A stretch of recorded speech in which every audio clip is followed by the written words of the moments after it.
Assalamualaikum, Laskar Ngarit Beres-beres dimanapun Anda berada. Jumpa lagi dengan saya Dr. Walensa di channel YouTube Sahabat Satwa TV yang akan berbagi tips dan informasi seputar hewan ternak Laskar Ngarit. Ya, alhamdulillah ya, semoga Laskar Ngarit sehat, pandemi COVID ini segera berlalu dan kehidupan bisa kembali normal. Siap? Jadi Laskar Ngarit Beres-beres dimanapun Anda berada, hari ini saya tidak akan menjawab pertanyaan dari Laskar Ngarit yang sudah masuk kolom komentar, tetapi hari ini saya akan menjelaskan 3 faktor utama, 3 faktor penting yang harus diketahui oleh peternak ketika dia mau beternak sapi dalam berbagai skala, mau skala tradisional, semi, ataupun yang profesional, yang gede sekalipun. Jadi Laskar Ngarit Beres-beres dimanapun Anda berada, 3 faktor ini apa saja? Yang pertama adalah bibit, pakan, dan manajemen. Silakan disimak sampai habis. Penting banget. Jadi pemahaman kita tentang 3 hal ini itu harus matang. Harus ibaratnya mindset kita, pola pikir kita harus ada di ini tadi. Jadi bibit, pakan, dan manajemen. Bibit itu harus dikuasai bahwa ya apa yang kita pelihara dengan berbagai macam potensi dan kekurangannya, ya itulah. Jadi misalkan teman-teman memelihara sapi Bali, maka produksi anak kebanyakan juga sapi Bali bila dia dikawinkan dengan galur murni ras Balinya. Tetapi bila sapi Bali ini dikawinkan melalui proses IB, maka karakter sapi Bali yang pinggulnya sempit, maka bibit yang diberikan atau straw yang diberikan disarankan tidak yang super, tidak yang terlalu besar. Kaitannya dengan apa? Kemungkinan untuk terjadi distokia atau kesulitan melahirkan. Bila teman-teman sapinya ongol, bila teman-teman sapinya Brahman, sapinya peranakan limusin, ini terkait dengan apa? Potensi yang mungkin muncul. Jadi bibit ini terkait dengan apa? Dengan potensi, dengan kemungkinan yang akan dia produksi. Tentu bila peranakan si metal dengan sapi Bali, produksi anak jelas berbeda. Kemungkinan potensi untuk tumbuh jelas lebih kuat peranakan simetal atau peranakan limusin. Bahkan mungkin sekarang sudah mulai ada Belgian Blue. Tetapi teman-teman Laskar Ngarit juga tidak boleh memaksakan diri. Jadi ketika memang potensi kita itu ada di sapi Bali, ada di ongol, ada di pegon, ya, ada di sapi peranakan, ya, tidak terlalu super, maka di situ pun anggaran kita juga tidak terlalu besar, Laskar Ngarit. Anggaran kita juga tidak terlalu besar.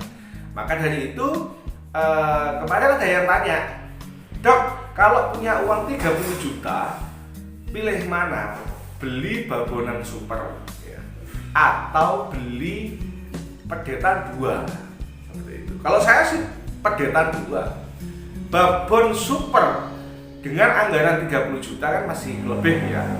Tetapi kita tahu bahwa babonan itu lebih banyak terjadi resiko-resiko, kemungkinan-kemungkinan bahwa kok super, ada babonan super kok dijual. Tentu kita harus tanda tanya. Harusnya ketika dia memang babonan super, babonan yang memang produksi anaknya bagus, usianya masih di bawah 4 tahun, ya, tentu dipertahankan jika memang dia tidak ada masalah. Bukan berarti babonan super yang dijual itu bermasalah, tetapi logika kita ke sana.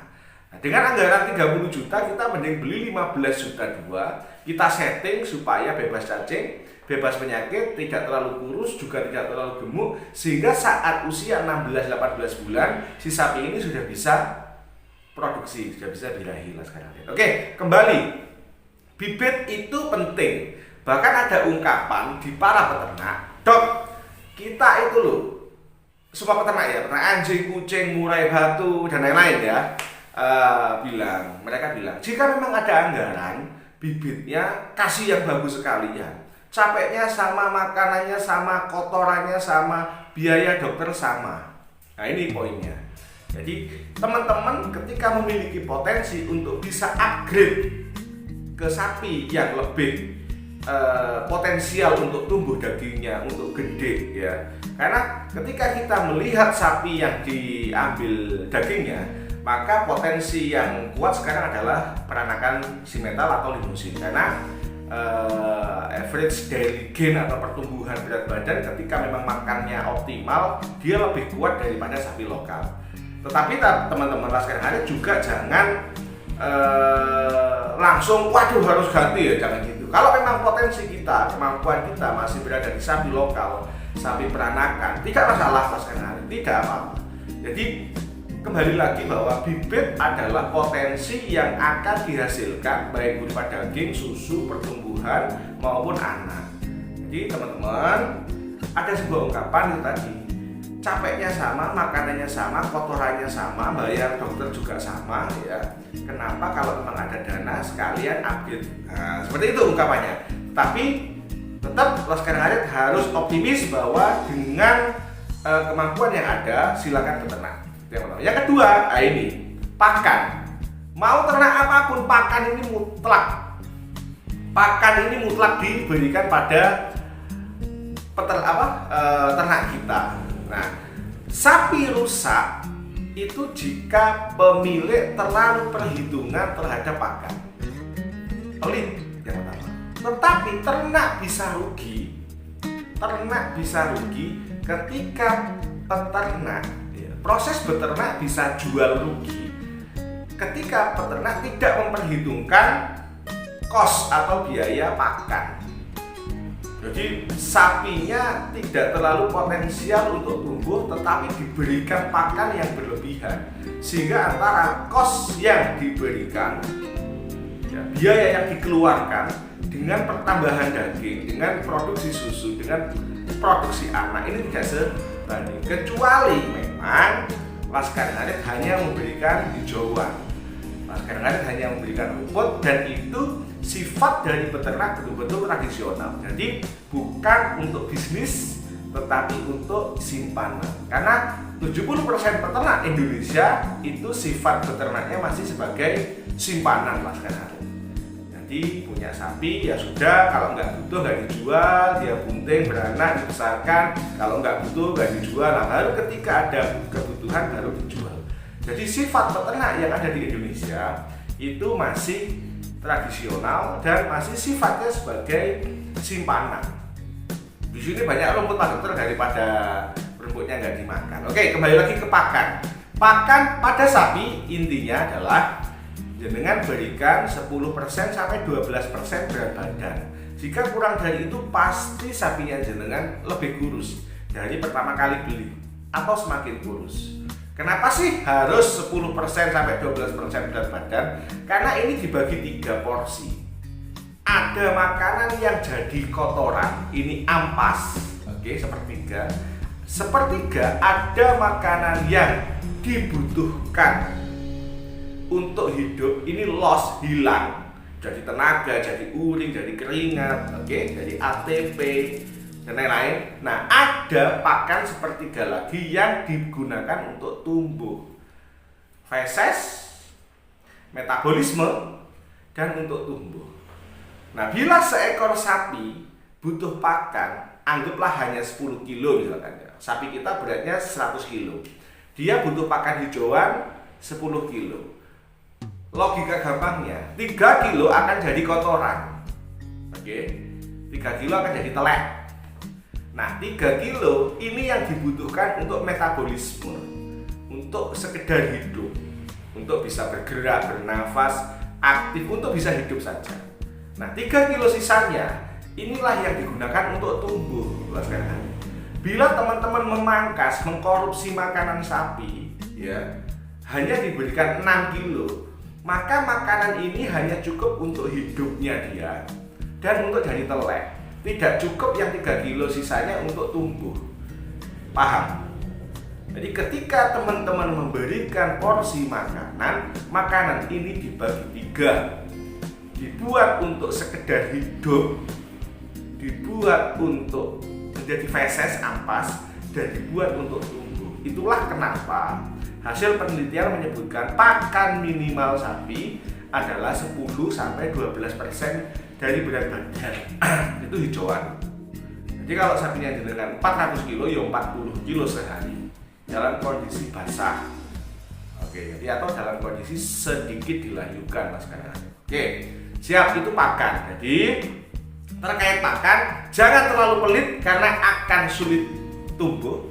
Jangan terlalu boros juga ketika memang potensi ini tidak sesuai dengan bibit atau sapi yang kita pelihara, karena nggak akan untung. Jadi pelit tidak boleh, boros juga tidak boleh. Yang boleh apa? Proporsional. Kita melihat potensi. Bila sapi kita memang pertumbuhan dagingnya dalam setiap hari tidak terlalu maksimal, jenis sapinya itu jenis sapi lokal yang tidak bisa terlalu over, ya, maka berikan makanan secukupnya.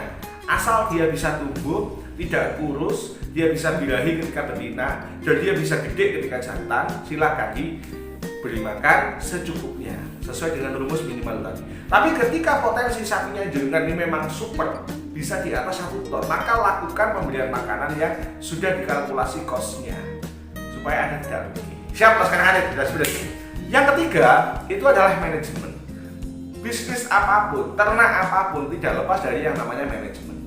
Banyak sekali bisnis yang bangkrut karena gagal mengelola manajemen. Nah, manajemen ini beda-beda. Dengan modal dan potensi 2M, dengan modal potensi 200 juta, dengan modal dan potensi 20-30 juta, ini jelas manajemennya berbeda.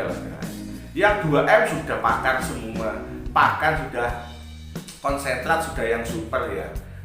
Dengan modal 200 juta mungkin kapasitasnya hanya berbeda. Tapi ketika peternak tradisional, maka yang terpenting adalah recording ketika jenengan memang mau breeding. Dicatat birahi kapan, kawin kapan, sehingga proses persalinan disiapkan. Nah, ketika jenengan mau penggemukan, yang jenengan lakukan adalah juga mengkomparasikan saya belinya berapa, targeting jualnya berapa, dan harus dijual di angka berapa supaya tetap untung. Jadi terkait manajemen saya tidak akan bahas masalah intinya manajemen ini adalah bagaimana jenengan bisa mengelola peternakan sapi berdasarkan kapasitas jenengan. Kalau kapasitasnya masih di bawah 10 ekor seperti apa? Kapasitas di atas 10 ekor seperti apa? Kapasitas di atas 100 ekor seperti apa? Tentu manajemennya berbeda. Maka dari itu Mas Kanan, biar tidak terlalu panjang, inti dari proses peternakan adalah bibit sangat berpengaruh pada apa yang akan dia produksi. Susunya, dagingnya, pertumbuhan dagingnya, anaknya, dan lain-lain, tenaganya, ya. Kalau orang dulu kan tenaganya yang diambil. Lalu pakan, intinya jangan terlalu pelit karena akan menyusahkan jenengan. Sapi nggak akan tumbuh, sapi nggak akan birahi, sapi makin kurus dijual rugi. Tapi juga jangan terlalu boros, karena kalau terlalu boros, maka yang terjadi adalah tidak akan untung. Karena pengeluaran Anda akan lebih besar dan tidak sebanding dengan pertumbuhan daging, dengan produksi susu atau produksi anak. Nah, yang ketiga adalah manajemen. Nah, manajemen ini tidak bisa disamakan sesuai dengan potensi dan kapasitas kita. Pinter-pinter kita menjaga kebersihan kandang, alas kandang tidak boleh licin, ya. Pakan juga harus sesuai, recording birahi, tanggal kawin, persalinan harus dicatat. Komunikasi dengan dokter juga harus baik. Siap, laksanakan beras-beras dimanapun Anda berada. Jangan lupa masyarakat yang beredukasi adalah kekuatan sebuah bangsa. Semoga video sederhana ini bermanfaat buat jenengan, dan please like, subscribe, komen, dan mohon dibantu share videonya. Wassalamualaikum warahmatullahi wabarakatuh. Semangat!